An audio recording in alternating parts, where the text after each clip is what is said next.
Première aussi koloba liwa ezali mort physique. Mort physique dans quel sens que mutu akufi na mort ezali naturel, asali vie na ye akufi. Deuxièmement, to koloba ezali mort o basili kobenga mort brusque. Le temps na ye kokakite aussi kokufa. Troisièmement, ezali au conscience ya mutu ye moko sili koyeba ki akeye msu c'est pas banganga signer contrat banganga balié. Alors ba corps wana nyonso tango kufa ka obien tango mutu sila kokufa procédure wana esila kozala ndenge moko te. Donc maître kota expliquer biso on vraiment bien poto ba koyeba nini oyo tozalaka nini pe tozalaka na kati ya liwala to kufaka nini pe ça ma rapport na 40 jours wana eza bientôt eza mabe. Les lots ya bimo ko na biso comme on a maître Chika donc le loyer na makamuna ka ndenge za la ba maître do botia vraiment matoyi bana potesika bozali na misala na ba bureau na bandako na ba chambre boy ba ko landa maître Chika vraiment biso ba solo mo beza kitoko donc tia vraiment matoyi vraiment bien o ni maître Chika ko lo ba vraiment o ba pe ko salela yango. Bonjour maître Chika. Oui, bonjour maman pe bonjour na batnyos ba landa biso partout au monde. Maître Chika ba potonné zana vraiment ba Rolando malamu ba koyoka vraiment bien mais avant na tout no ba question maître Chika foi ba biso ko avant na tout no ba question to ça nango o fait ba koloba no lobata moko ba na pote Chika ba sali vraiment ba Rolando malamu maître Chika. Oui, premièrement, na sili ko sepela na invitation au sili ko pesa ngai ton na sili ko mon invitation et sili penza ko sala nga malamu pe na sili ko tonda nzambe yango na sengeli na batu nyonso basila kolanda biso dans le calme po basila ko comprendre nini o esengeli tozali koloba mokolo ya lelo par rapport ya ba question obombeli ngai. Ah ba poto maître Chika vraiment mais le mot be misu na ngai moni hein le mot misu na ngai ke vraiment tali vraiment va to bana makamnyo so na moni étoile au maître Chika. Donc, va te quitter, vraiment te contre la musique. Tu connais étoile les années. Hein, maître Chika. Oui, premièrement, étoile oyonde bazali komona awa esili kozala étoile de David.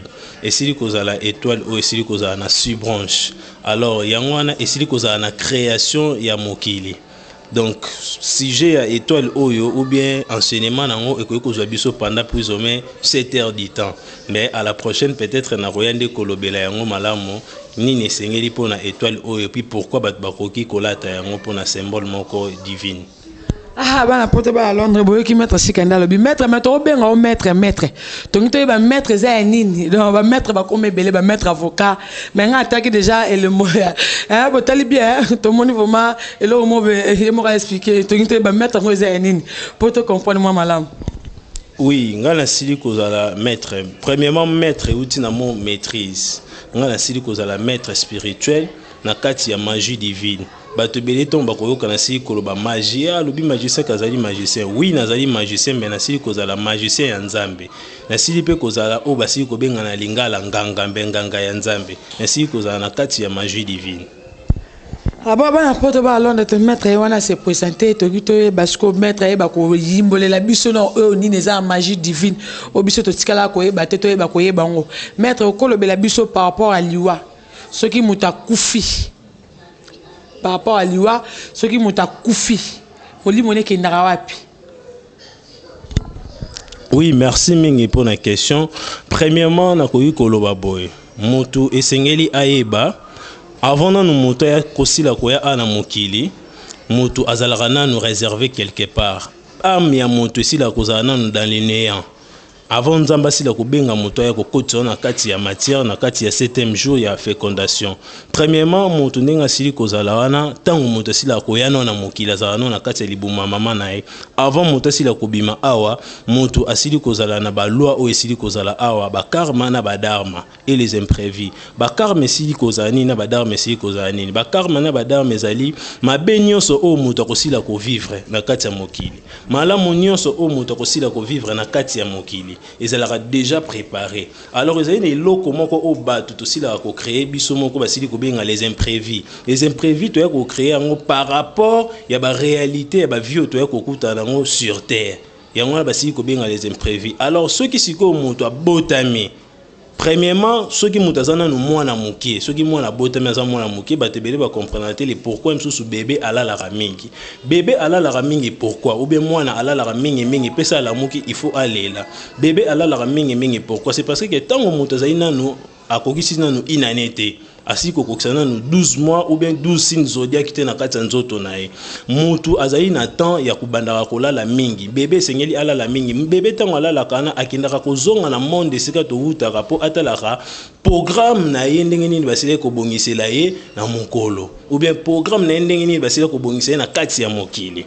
Mabeni na kosala, malamu nini na kosila kosala. Yango mutu balobaka ke buku ya bomoi ezali na paradis. Donc mutu ou bien bébé azonga kanano akende kotala. A partir ya kokende na ye babenga ngo voyage astral. Mutu tonga kendaka na voyage astral wana corps physique na biso elembaka. C'est pour cela ça ke mwana asila ikosala nini kolala mingi. Et puis j'en profite aussi aujourd'hui bato bele basila koyeba soki na on est témoin na esila kokokisa 3 ans.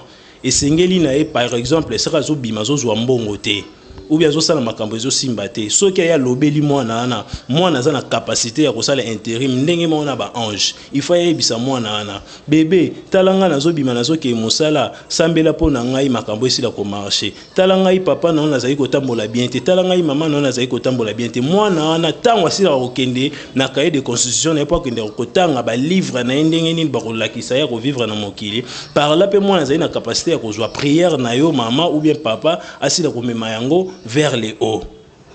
Donc moi n'attends aussi la koumela na kati ya libumu wana et si la rappel na ba période asi la koleka wana. Alors siko qu'est-ce qui se passe ceux qui moto asili ko botama tant moto asili ko botama par rapport à question sili koloba tant moto asili ko botama pa moto asili ko tambola moto asili ko kufa. Premièrement nous avons 3 sortes ya liwa. Première to sili koloba liwa ezali mort physique. Mort physique dans quel sens que moto akufi na mort ezali naturel asali vie na ye akufi. Deuxièmement to ko kolobe les ali mort o basili ko benga mort brisque. Le temps na ye ko kakite osili ko kufa. Troisièmement ezali o conscience ya moto ye moko sili ko yeba ki akeye msu c'est pas banganga signer contrat banganga balié. Alors ba corps wana nyonso tango kufa ka ou bien tango moto asili ko kufa procédure wana esila ko zala ndenge moko te. Alors constitution des morts elobi nini soki moto asili ko kufa premièrement esengeli moto amiyeba boyata mama yo pe sengi ko yeba na batu nyonso bazali kolanda biso moto azali o akanisa raté.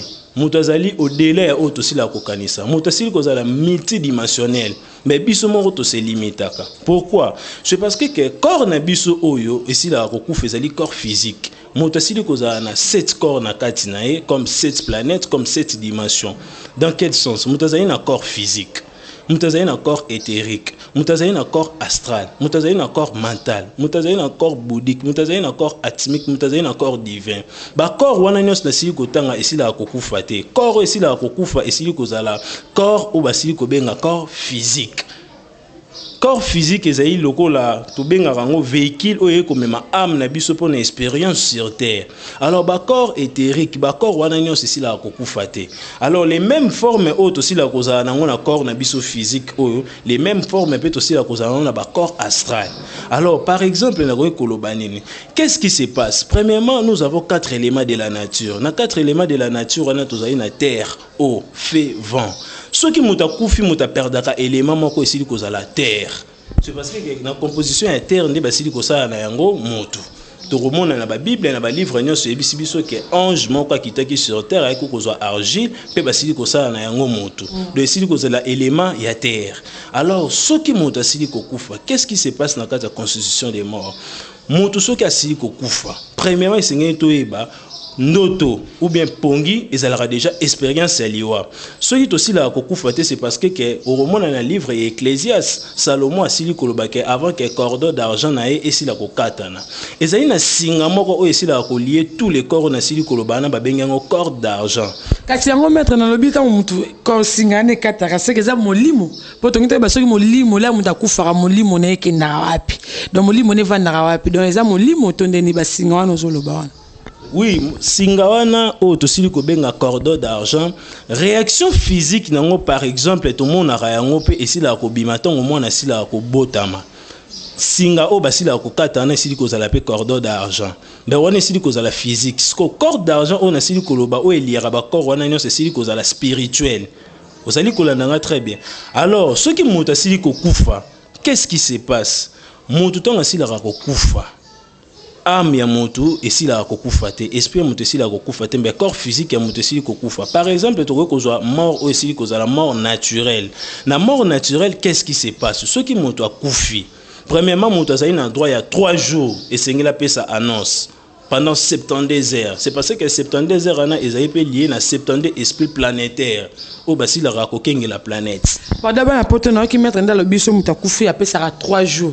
Mais biso to mona la question muta kufi to ça la ke ba 40 jours. Donc ça muta kufi ah to 40 jours na faut ça 40 jours papa kufaki maman fafa na se pendant 40 jours bakata maman suki oh kinga na kufaki ava ba na otambola pendant 40 jours. Donc maître kota expliquer biso on vraiment bien poto ba koye ba nini oyo to zalaka nini peut to zalaka kati ya liwala to kufaka nini peut ça marapo na 40 jours wana eza bientôt eza mabe. Oui, merci mingi. Ben na koyi kozonga lisusu 3 jours wana ya annonce to mona na vie ya Jésus-Christ Yoshua Mashia alobaki ke soki na kufi na koseko après mikolo misatu ani ezalaka moto azali na 72 heures ya kopesa annonce ye moko. Annonce ani esali marande nini e arrivé la raem susu bato mususu mono lalaki oloti mususu koko na bino mo bazaki na mboka abimeli bino. Et après tant on la mukabu ba biso ki msusu koko kingani asali nini akufi. Et arrivé la biso pe romona msusu bande ko tambola bo obeti libaku. Juste ana muntu ana zali ko sala annonce ke ngai kingani songolo na sali nini na kufi. Alors ce qui mutaleki na 3 jours wana o esengeli ke mutu akufa. Premièrement na 3e jour na réaction physique libuma mutu panzanaka. Pour le laxake a repesa lisus annonce la réaction physique na kata tomba mutu fo libumu e panzana. Alors, qu'est-ce qui se passe par rapport au lobby à 40 jours wana? 40 jours ane zalaka pourquoi? C'est parce que esprit ya moto ekendara noté.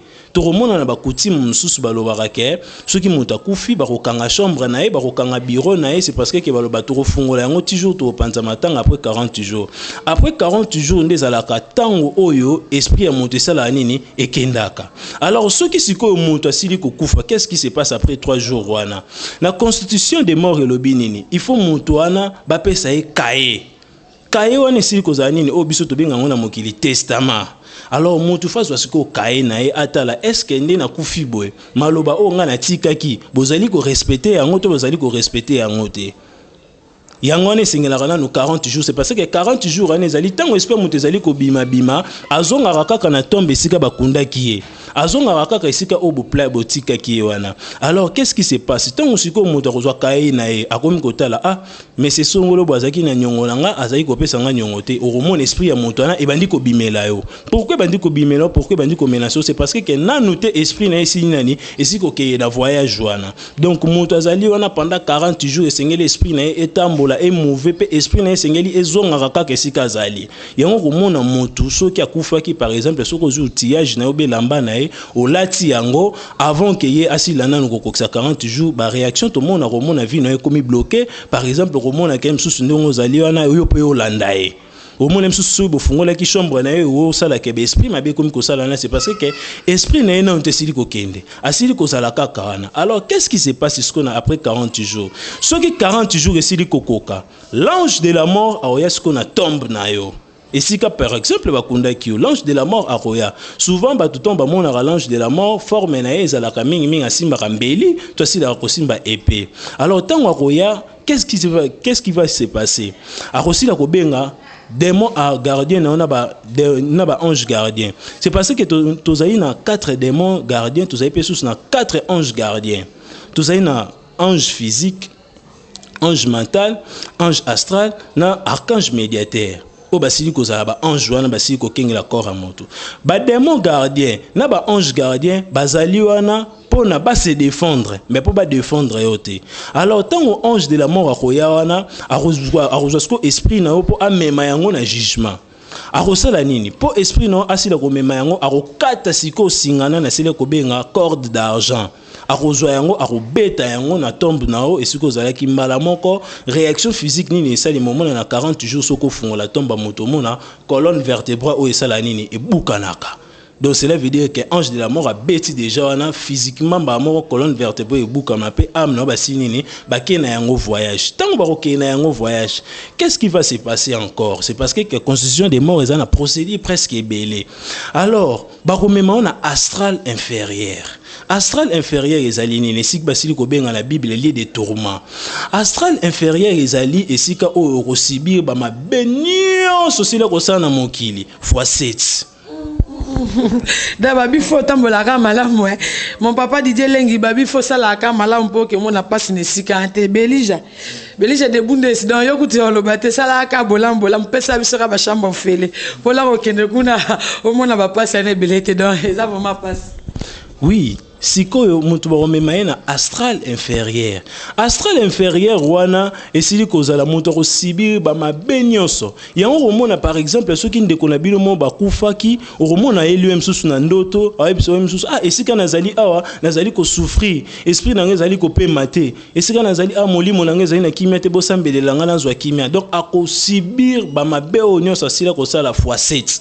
Wana nyonso azali accompagné na ba ange gardien na ba démon gardien. Ce que sili koleka wana ba rememela lisusu na astral supérieur. Na astral supérieur esika to sili ko benga sien d'Abraham. Côté na akosibir ba malamu nyonso sala na mokili lisusu x7. Bato belé bakanisa ngo lokola paradis mbezaka paradis te. Romona peso inde kona bino mo bakufa bien se proche no mo akufa akoya pa oyebiso esika nazali cette fois-ci naza vraiment bien esprit na ngezali ko pema na kimi bino bosila kozala bien. Ezali ka paradis te. Akoki pe ko umela wana. Alors ceux qui siko balongone na astral nini supérieur ba remema siko na monde angélique. Na ba monde autre sili ko benga na monde au basi ko benga pour nous avons plus ou moins 10 mondes ou bien 12 mondes. Mais tout autant même sous Keter premier monde, deuxième Hokma, troisième sili ko zabina. Bine sili ko za la trône. Basi ko benga ngo trône. Trône wana ba être ba fanda wana ce sont des 24 vieillards. Ba 24 vieillards na kati ya Bible ba yebisi biso basili ko zala na ba livre na bango ba 24 vieillards basili ko fanda na ba couronne na bango. Ba 24 vieillards basili ko zala ba magistrat suprême. Ya paradis. Bango ne mutu bazali na monopole ya kosambisa ba être nyonso. Alors to ba remema na trône wana. Na kati ya trône ya ba 24 vieillards esengeli na yo basila ko benga siko archange moko o asila ko yara par exemple ba tout monde ka archange mo ba desina ka sila ko simba eli to siko benga balance. Archange wana akosila ko yana balance. Archange wana ba bengi Kamael. Bato bele kasaloka Mikael mezaka Kamael. Barobenga archange Kamael akosila koyana. Archange Kamael tango akoya na nini na balance na ye. Tango akoya na kati ya gouvernement ya Nzambe ordre sili kozala. Na monde wana être suprême asila ko diriger wana basili ko benga ye Tchafkiel. Archange Tchafkiel nda sili kozala magistrat suprême na robanda siko ko sambisa montu. Tango banda siko ko sambisa o bako tcha ko na équilibre ya balance. Premièrement, bato ba kosamba liboso sana ba ange na yo. Ba retourna ba ange na yo nini obino bosalaki na mokili, tongo to pesa ibino esprit ou bien to pesa ibino motu oyo. Ba ange wana ba ko défendre yo te ba ko défendre ne ba malamu na bango. Ke ngana yebisaki Maman Angèle a tia mettre chic à micro tembe ya kende ko tia micro. Donc yé moko ne mutu asili ko sala mabe. Alors ceux qui peut ba démon ba koloba non biso pe to yebise ki a tia micro c'est parce que a sala mabe. Donc ba ko se défendre na ndenge na bango. Alors tant musiko mutu ko tika la wana po siko basila ko sambisa yo mutu humain. Et loko ni ba ko utiliser pour na ba pasteur na ba partout to kenda na ba église ba yebisa biso ki jugement to remona makambo nyonso na TV. Or, basila ko décortiquer mystère wana te. Lelo nzamba basili ko pona les individus locaux la biso to sila ko décortiquer mystère wana. Qu'est-ce qui se passe au barosala wana? Avant basila ko juger yo, bakosila ko joie mémoire mo na kati na yo. O esila ko bomba ba biloko nyonso. C'est parce que na kati ya mokili oyo tozalaka na conscience esika ba malamu nyonso esili ko fanda ou bien ba mabe na biso nyonso esili ko fanda. Alors na subconscience ezali esika moto oyo abosana ba malamu nyonso esili ko fanda. Super conscience ne esili ko zala mémoire ya nzambe na kati ya moto. Alors kuna siko ba ko utiliser mémoire na yo osila ko bosana. Mémoire wana basili ko benga ngo les mémoires akashiques. Flash disk moko ba ko benda na kati na yo. Pona siko basila ko lakisa yo makambo nyonso passage nyonso salaki na vie avant basila ko juger ba ko utiliser TV moko mo boyana. Alors ba ko utiliser TV na forme auto ko bengela TV na to ko utiliser terme ya diaphragme. Diaphragme esili kozala nini? Diaphragme esili kozala eloko o par exemple c'est na lobi lion, c'est na kanyemi subena so mona image ya lion. Diaphragme yango ande ko la TV o ba ko utiliser. Alors qu'est-ce qui va se passer? Ba ko zwa sikoyo malamu na yo na mabe bakomi ko tia yango na balance. Wana archange Kamael asili ko simba balance. Balance wana ezalaka à 100%. Mabe eza en 100%, malamu pe ezali en 100%. Ba ko tia siko balance, likolo ya balance wana to mona bakomaka équilibre. O esili ko zala tétagramme. Alors qu'est-ce qui va se passer? Tant ba ko banozwa mabe na yo ba tie 10%. Malamu na ba tie 10%. Soki mabe na yo ko ki 100% te. Aussi la kokota enfer te. Ce qui peut malamu no esi kokora 100% te aussi la kokota paradis te. Et rosengela na yo sikoyo aussi la kosala nini? Aussi la kozonga lisusu na kati ya mokili. Et c'est la réincarnation si kozala même à ta Bible et biso que Jésus a mataki a aussi la kosala nini? Kozonga. Mais maître naoki olobi enfer na nini? Mais si on atali papa mo ba loba ke enfer ezate. Mais on naoki la obi ba kosala ba balance wana ke soki malamu eleki OK ne enfer est-ce qu'enfer on peut la rali fait on peut za rapport to même si ba lo les attaques quand to vivre na mokila c'est quand ndenge za likolo. Donc ko ebisa biso on vraiment ndenge za. Oui, normalement, enfer est sili kozala. Ce qui montre aussi que boya existence y a faire, soka il faut boya nzambe pas existera te. Enfer est sili kozala prison. Mais prison nyo sonde aussi la koyeba boy prison za na mandat nango. Ba tebele ba sila koyeba te ke mutu mususa kozala prisonnier na enfer pour un temps. Pourquoi? C'est parce que biso nde tozali utiliser ou bien créer biso na fragment mo eza na kati na biso énergie pire ezali souffle dédié. Alors souffle ane ko kufa te. Souffle ane pe ko fanda na enfer te. Nzamba azalaka toujours na posa à récupérer âme na e o asila ko pese pa ina biso. Alors enfer esili ko zalambe enfer nde to sila ko mona na ezali na temps na yango ekosila. Ndenge moko pe to sila ko mona prison ya biso a na kati ya mokili. Prison pe ndenge ezala na quelque soit mutu ba condamné à mort. Et en attendant ba kota recours mutu pa kosa nini akobima. Donc nde to sili ko zala boy enfer existaka mais esengé na mutu siko asala malamu pona mutu asila nini kokota na enfer te c'est parce que enfer ezali na souffrance moko ya makasi vraiment koleka. Sikoyo soki mutu 100% na enfer ekokite pour que l'enfer ezali 100% no pe ekokite na paradis moto aussi la rosala ni ba juge président na siko ba kosala analyse par rapport ya tant na ondo lekaki na vie ba otala non moto ndeza bo asalaki malamu loko asalaki malamu akufi to kosala siko nini il faut to zongisa lisusu abotama na beauté abotama na vie ya bien azala bien a continuer kosala sala kaka ba malamu na vie na ye après asila koya kokokisa 100%. Wana sikoyo ba être basali nini ba préparer déjà temps na yo ke yonde ozabo koyaka ko robota malamu kozala ka malamu ko kufa te na ndenge mo ya mabe ko kufa na mort moko logique to remona yango par exemple ata Abraham to mona ki mort ya Abraham ndezalaki to remona ata passage ya Yoshua Mashiach forcément appelé Jésus-Christ. Jésus-Christ, tant na esli kokokate, ayaki adla ki sabiso les sacrés non. Mais tant na esli kokokate, vi ka sile kokoma pire, asile komata likolo, Bibili e biso nini akozonga lisusu. Donc incarnation na ekosa nini ekozonga lisusu pour à vivre. Donc biso peso ki 100% na biso sili kokokate to kozonga. Ezali na bato mususu bazonga kanzete, ezali na bato mususu bazonga mabanga, ezali na bato mususu bazonga mbula, ezali na bato mususu bazonga lisusu na bakor na biso boye normal. Basili kozala presque ebele. Réincarnation et sili kozala. Donc mutu asila kozonga siko mutu il faut retenir nini.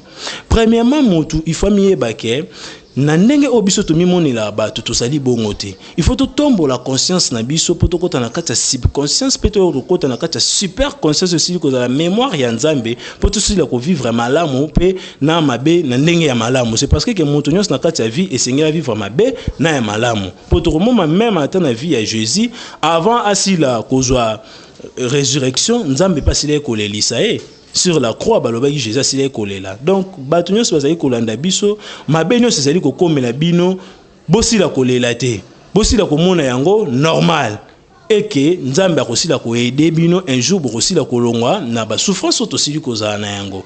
Donc esengeli na biso tosila ko banga kosala mabe vis-à-vis na kati ya mokili, c'est parce que astral inférieur moto asouffraka na yango makasi. Soki pe moto sili ko kende na enfer, moto ko kende wana otikali wana okomi ko souffrir lisusu ya makasi. Soki pe moto sili ko kende paradis, ne moto bakosila ko placer na paradis, c'est parce que nous avons 7 paradis. 7 paradis ne ezali pe na dimension, il y a 7 formes ya dimension ya moto. Moto nyonso kozalaka na paradis mon côté. Yango mona Jésus loba ekena kei na koyi ko bongisela bino esika. Or na commencement na kati ya livre ya Genèse, premier esili ko yebisa biso Dieu a salaki likolo na mabele, a salaki déjà paradis. Mais tant que Jésus sili commenter bini na ke ko bongisela bino esika, pona nasile koya koneni kozwa bino pona kena bino akozwa batu par rapport ya dimension to fanda na paradis par rapport ya dimension. Nous avons presque 7 dimensions ya paradis, mais à la prochaine na koya ko décortiquer ba sujet ya ba paradis wana pour monter ba question na sali boye na rozala na tel paradis. Ah, bana poto na oki vraiment pema makasi koto dans la moni loko ngandi na komi vraiment na esikango dans la moni vraiment loko ngandi na ke vraiment paradis ngo ponga pe na ebike na moi 80% na nga ya malamu vraiment donc babi ke Didier lengi bongi sera déjà maman aniti mambote donc babi ti mambote na kikongo na lingala motema malamu donc continue aka motema malamu wala po 100% na eza malamu babo monsieur le sika bien ya 7 kubala ya 5 kubala donc babi sala aka bulamu le kaka mabene belé poso bulamu leki ebele esala biso ka moi bien donc na bosente papa na moko kanja loaka donc babi bolamu soki leki ebele 100% de vraiment ozo paradis babi paradis eza na ba dimension nango soki ba dimension na eza ya mukie donc paradis vraiment emo na ote na 7 wana lukoza na place mo ya bien Didier lengi babi ko bosa te donc sala ka bolamu keza la ka bien maman niti mambo te donc yo faut continuer aka bolamu ebele sko maître oko ebisa biso elo oni ne sera mutu poza la mvute ni envoûtement eza ni na nzoto mutu de l'oni esala mutu po comme envoûté po ba envoûté. Oui, merci mingi pour la question na koyi koloba boye. Premièrement, bato belé basila koyi baté envoûtement sili kozala nini. Envoûtement esila kozala périodique. Possession de sila kozala périodique te. C'est parce que possession sili kozala moto akoti na kati na komi ko esprit mo komi ko fana na kati na yo. Envoûtement esila kozala périodique esili kozala lokola télécommande osili ko tia pile. Ozali ko zapper jour pile ane ko sila envoûtement et ko sa nini et ko sila. Siko qu'est-ce qui se passe na kati ya envoûtement? Envoûtement yango moko ndenge sili kozala wana avant moto asila kozala envoûté ezali na ba procédure o esila kozala ebele pona moto asila kozala envoûté. Premièrement, moto asala envoûté ndenge nini? To monaka yango par exemple et ça les marana ba mouvement ésotérique presque mingi na ba mouvement o esili kozala ya vaudou ou bien na ba mouvement ya ba magie belé ba magicien ba envoûtaka moto ndenge nini ou bien c'est ba limba boma moto ba kosala ndenge nini ba utilisera ba bilo comment par exemple le rôle là ba ko kozwa msusu poupée moko boy ou bien ko kozwa mwana popi ba zui mwana popi ba placer wana oui ba fetusha ba sala wana ba ko placer liboso ya temple wana ba féticheur mutu basala aposto lobi ba féticheur basala ni po ba envoûter mutu pe basala ni na nzoto mutu donc féticheur eloni a utiliser po buta comme envoûter pe a récit pe esprit à mutu et ça na envoûtement. Oui basala kaboya ba rozwa photo na yo to poupée mo se bazana photo na te ba rozwa par exemple poupée na yo ba osila kozwa tant ba zuye basili kozwa kombo na yo. C'est parce que moto nyonso ndazali bazali lié na astre moko. Moto nyonso ndazali bazali lié na étoile. To remona même Yoshua Mashia avant sila kobima. Il y avait 3 mages bandé kolanda étoile. C'est parce que étoile wana esaya ki kozala lié na ye. Étoile de Bethléem. Alors, qu'est-ce qui se passe na kati ya envoûtement? Bandoki basila kosala nini? Ba kozwa photo na yo basili ko benga nanu avant asila na ko benga premièrement il faut ça nanu méditation na kati ya méditation na akosala activation ya foi tant on sala activation ya foi c'est parce que foi pèse na 4 dimensions il y a une dimension physique il y a une dimension vitale il y a une dimension astrale il y a une dimension mentale c'est que la monde réel et c'est que la 4e dimension mais aussi que la mental inférieur na mental supérieur. Alors si ko ndoki akosala nini ou bien ba féticheur ba sala nini ako activer na nous foi tant ako activer foi akomi na 4e dimension asili kokoma na monde réel asili ko confirmer que oui asili kozala maman Angèle akosi la kosala ni la kobelela siko Angèle premièrement nde nazali koloba boye ezali na son soko fungoli son eza na vibration so fungoli vibration ezali na ba ondulation nde ezali kosala yoyoka so to longoli ondulation ezali na ba esprit c'est parce que ye moko nzamba asili koloba que la lumière soit lumière eseli ni kobima donc pouvoir na vie esili kozala na kati ya maloba alors tant déjà arosila koloba maman Angèle directement sortilège wana azali ko injecter et ko bima et ko yamba la mon kokote pai na yo c'est parce que azali déjà na photo non ou bien à utiliser le comment tant ko sila ko kote pai na yo premièrement ça la périodique ba ba kende to zali be photo envoûter maman au pendant sous 10 ans arosila ko yeba li susute ke ndenga sili kozala boazali envoûter ba komi ko guider yo envoûtement sila kozala bazali ko guider yo. Exemple le plus facile, les aïeux la tozui pile, to kotisi na kati ya télécommande ya TV, to komi ko zappé TV. Donc zap wane comme le roi yo, to zaï ko diriger yo. Salaboy. C'est ça qu'on appelle l'envoûtement. Tant on siko ba kosi la ko bele la bongo directement sortilège chana et kota na kati na yo, o komi ba moko envoûté.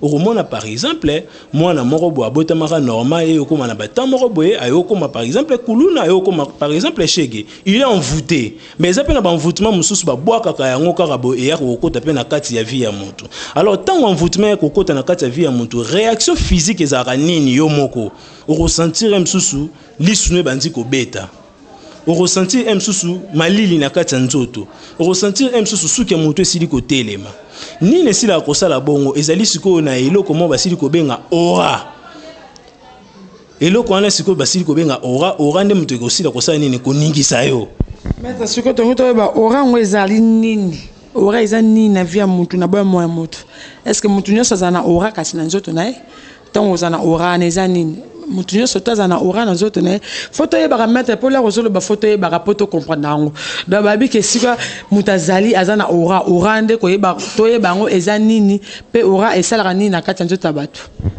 Oui, premièrement ce qui te sili komona na ba dessin oyo bato basila ko dessiner souvent na ba église catholique so zali komona ke basili ko dessiner par exemple saint moko boye batie lumière moko pembeni na ye ou bien na mutu na ye yango wana nde basila ko benga aura azali na ba sorte na ba forme belé asila ko sala premièrement aura azali bouclier auto sili ko benga sixième sens na biso yango basili ko benga aura esala rôle ya bouclier aura esala rôle ya communication aura pe esala rôle ya douane siko soki mutu basili ko envoûter ye premièrement ce qui aura na yo esili koza aura pe ba charge rango aura ici la ka charge aura pe basila resusu ko augmenter en charge en esili koza ni ezali ba pratique ozali ko sala ba prière pe ezali na forme nondo ozali ko tambola na vie yango na nde tosili ko benga charge. Par exemple, bato muso ko kanse roi à charger te ezali ba prière ni nous ayi ko sala ba demande ni nous ayi ko sala dimension no temps ayi ko sala élevé directement pe aura na ayi ko koma élevé po to ayi ko mona même na livre ya Bible et biso que Pierre aura na exé ko mata makasi Pierre à 30 mètres abandé ko za sa leki ba malade bazali ko bika donc aura esili ko zala protection na biso si ko zala bouclier na biso alors ce qui aura na esili ko zala makasi directement tant ba aussi la ko injecter le ma be wana kati na yo aura ekosi la ko sa nini aura ekosi la ko dégager ma be wana réaction physique non aussi la ko mona msusu eloko moko yaki kati na yo ekosi la ko ningisa yo nzoto alors siko aura yango moko nde esili kozalana esili kozalana ba esprit o nzamba sila kocha basila ko kengela aura ya moto premièrement ba esprit basila kozalana bazali ni ba ange basili kozalana ni ba démon bazali ba être mon lumineuse o nzamba sila kosala avant que asila kosala nano ba démon asila kosala na ba ange pues la ba démon na ba ange nzambe mo asila kosala bango mais avant sila kosala bango trône na ezali nano éclairé ou bien ezali protégé kaka na ba être morobo basili kozala ba esprit alors ba esprit yana pe nzamba asila kocha bango basila kokengela aura ya bato ya moto basili kozala plus ou moins nombre ya plus de 30 000 esprit o basili kozala nano nzamba sila kosala moto na dimension mo ya makasi donc maintenant quand on va tester nga pene za bona za na aura na ngai Raoul bakambu do yo pene za no za na aura na o fa ba degré ni aura no eza do mettre nga pene za na aura oui aussi li kozala na aura mais peut-être aura no ko kozala mokie siko esengeli ko tombola aura na yo Maître, ce qu'il faut expliquer, c'est que ça n'est ni. Et là, on dit que ça peut tomber la aura na biso, tu peux aura la biso, et ça la dimension ni. Quand tu as l'oua, quand faut y aura non, et ça la dimension ni pour y comprendre dans et que y va sur la biso. Premièrement, essayer d'abord toyeba. Aura a ça la rôle ya protection depuis na sili koloba aura pas sili ko ça la rôle ya douane ya ko kotisa être mon akati na on ko bimisa être mon akati na aura pas sili ko ça la rôle ya communication. Alors pour aura na yo esi la kozala makasi likolo premièrement sengeni na yo oyeba ndeni basambelaka ndenge nini mutu tokoma kosambela obe biso nyonso tokoma kosambela en état ba ignorant mutu sengeni na ye asila kosambela état que un vrai spiritualiste ndenge basila ko lakisa biso basambela ndenge nini. Premièrement mutu avant aussi la kosambela esengeli osala rétrospection basala ngo mingi na butu aussi la koyeba nini nasila kosala pendant journée na yo nini nasila kosala ya malamu na nini nasila kosala ya mabe esika oyo sila kosala ya malamu aussi kosenga nzambe asila kopesa lisusu makasi ya kosala malamu koleka esika oyo sila kosala siko ya mabe osili yo moko bandi komisengela ba pardon tant bandi komisengela ba pardon so leki na étape wana aposali introspection. Pour tout ça qui na rétrospection to comme ce qu'on a introspection au sala on peka kana butu aussi la koyeba siko koto na sala ki malamu lobito no funa sala su malamu koleka koto na sila ko sala mabena sila ko senga bolimbi spo esila koleka malamu yo moko bandi ko misengela ba pardon pour bandi ko bongisa journée na yo par là ce que ici avant bana su ko sambela il faut ça la plus ou moins na yebisa bato ba bandi sika il faut ça la plus ou moins 2 minutes au raisonner té Ozui ego montre sali pembe na yo okangi misu poko ta na dimension astrale. Alors tant okanga misu sala 2 minutes ko raisonner ni yo, ko raisonner ni maman non, ni papa non, ni bana. Fanda ka bongo pendant 2 minutes. Tant on sala pendant 2 minutes et recréer videment na kati ya cerveau na yo. Tant on recréer vide na kati ya cerveau na on na lobaki mutazali na conscience aussi ko benga subconscious aussi ko zala super conscious ko eroya ko kota na kati wana. Directement mutakomi multidimensionnel okomi na 3 dimensions o basili ko benga les 3 personnes en Dieu. Donc yo moko okomi na dédoublement na nzamba komi na kati na yo. Par là siko mutu ko banda ko prier. Avant pour banda ko prier, tout ça on a ko lobeza ka procéder ya prière. Avant banda ko prière yango mo dans une première étape ezali sous na 3 dimensions. Première dimension c'est nini il faut yo moko sala na no purification d'endroit et si ko sambela nzambe ko sala salité té c'est pour cela monaki Salomon sala ki temple saint pour na babando sambela nzambe temple anezaki toujours na ba or pour la pire. Et puis deuxièmement mutu il faut ça la nini il faut mutu ça la purification du corps oui jamais ko sambela nzambe tant on allait salité to remona na livre Exode avant Moïse asila koya tant aussi les ko mona fait zali ko bima kati ya nini ya nzete asile nini asile ko poussa na pembe na zaki na mapapa ange o asile ko zala na isaki nini Moïse longola mapapa non c'est parce que lié aux ali koya ils ali lié très saint donc essayer na mutu corps na opesila ko koma pire aux à la pire. Troisièmement, au la purification du cœur. Monter mon seigneur et ça nini et la pito. Alors, si quand on montre aussi la purification du cœur, n'est-ce qu'on montre aussi la siko aussi basile ko benga complétation. N'est-ce qu'on bandasko ko senga nini pardon. Tant bani ko senga pardon, ndo bandi siko après avoir collé une étape ya pardon, n'est-ce qu'on montre bani ko senga sko nzambe demande basile kotiki la biso na moyen le plus facile mutakoyi kozala na droit osala notre père qui est aux cieux, que ton nom soit sanctifié. Non en effet à la cité yo soyez El Shaddai Elohim. C'est parce que ils à la cité que notre père qui est aux cieux Dieu. C'est parce que Dieu ezali appellation bezali kombo ya nzambe te. Faut replacer kombo ya nzambe wana. Par exemple, si vous avez dit Elohim ou bien El Shaddai, ou placer combo en Nzambe wana. C'est parce que montunyo se fasse na combo na. Yo zayi na combo, Nzambe pas zayi na combo na. Bisonyo se babenga biso les hommes. Tous ces bisonyo se battent. Maintenant, la roca tombe battre, bifante la blanche là ressemble la faut tira combo na bien, faut kotanga vraiment combo na ndenge sengeli. Mais to moment na mettre ba misu le ba romo semble la na tinga romo semble la Nzambe angel. Nzambe angel donc na comment Nzambe ya komba mutu est-ce que Nzambe bete po yoko ye bango bien. Tango yo zali kobela nzambe ya angel ngai naza na témoignage moko ezalaki na frère moko ayaki pa na ngai azalaki na problème moko boye ebandaki kotungisa ye ake kosambela atie kombo na ngai na kati directement problème wana esali ke azwa solution abenga maître nasambeli na kombo na wana azwi solution ngai na benge mbamo esika zaki na yebse longo esiko zaki na yake esika na zali okoki kosambela ngai te nde ozali kosambela na kombo nango ozali koaugmente mabe moko na kati ya balance na ngai ezali kolakisa ke ngai nazali kotransmettre enseignement mabe et puis maître Chiko ya kosala intervention ezali ngai te directement ezali fantôme. Qu'est-ce qui se passe na prière au moins nde tosili kozala boye ezali na baêtre basili kozala na babengi bango badémon mo bazalaka na oyo bato nyonso babengi bango badémon de contrôle ou bien badémon baveyaka na kati ya nature badémon wana basilaka kolandela kaka parole ya motu. Il suffit kaka osali erreur ya langage directement parole démon na sinini akoti so bengi par exemple nzamba maître Chika directement démon na sili kokota akokisi lo posa na direct yo kasela rola nzambe normal asali or que démon na sili kosala ba démon na rôle na bango bien mission na bango ezali nini mission na bango ezali kaka pona ba arracher ba âme ya batu po ba kufana batu ebele na kati ya enfer yango bango na bazalaka très rapide.